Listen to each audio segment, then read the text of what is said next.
Welcome to Ruth's Vlogmas.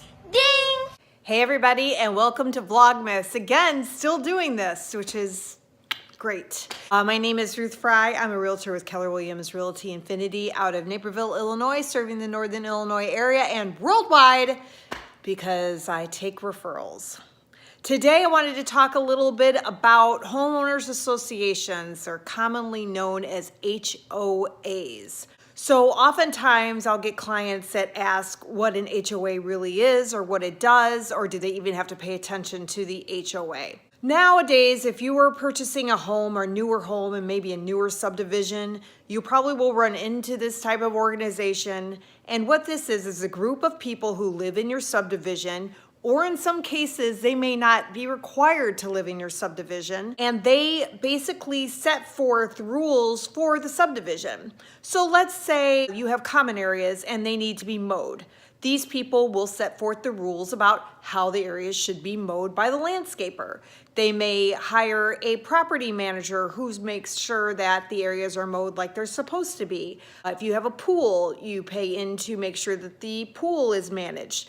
The HOA board will take care of the rules for the pool. They may also take care of telling you what type of mailbox you can have or what type of siding you can have on your house.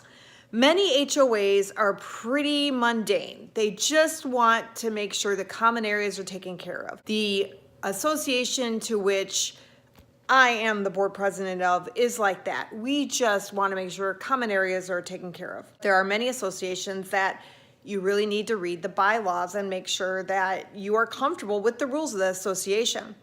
Recently, I had a buyer whose association requested that they only have certain types of fences. Well, that may not work for them if they decide to get chickens, or they decide to have multiple dogs, or maybe they want a pet pig or whatever. The type of fence that you get can determine what type of pets that you want to have. So it's always important before you make an offer on a house to research the HOA just a little bit and find out if it's something that you can really live with. I also encourage all of my buyers into HOA neighborhoods to attend an HOA meeting and get involved. I do realize that it does take time out of your day and you're tired from work, but so are the people that are on the board. They're there helping out the residents and just making sure that the subdivision looks good and that people are happy living there. Because the happier the people are living in the subdivision, the higher your prices are going to be when you resell your home. Because it's all about perception sometimes for a buyer. They'll walk into a house and they'll say, this is a super nice neighborhood, I'm going to offer full price. And that only helps you in the long run. So you want that to happen. The other thing that I always remind buyers is that it's not an option to pay your HOA fees. It is a requirement.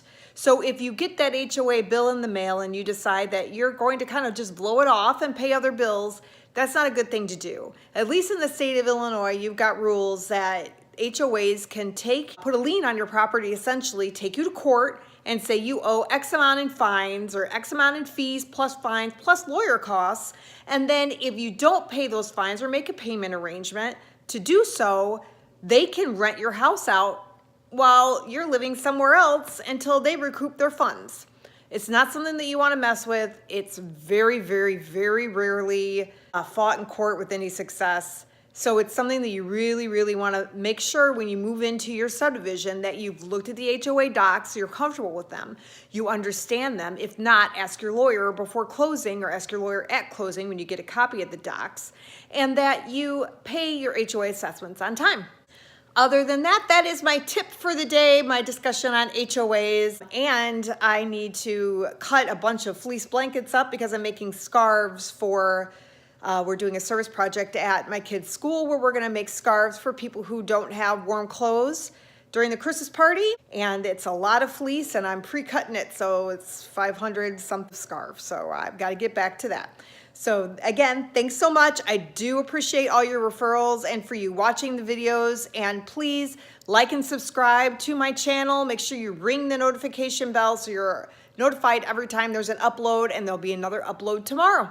Thanks again for watching the Vlogmas. I will see you tomorrow. Just hear those sleigh bells jingling, ring, ding, tingling.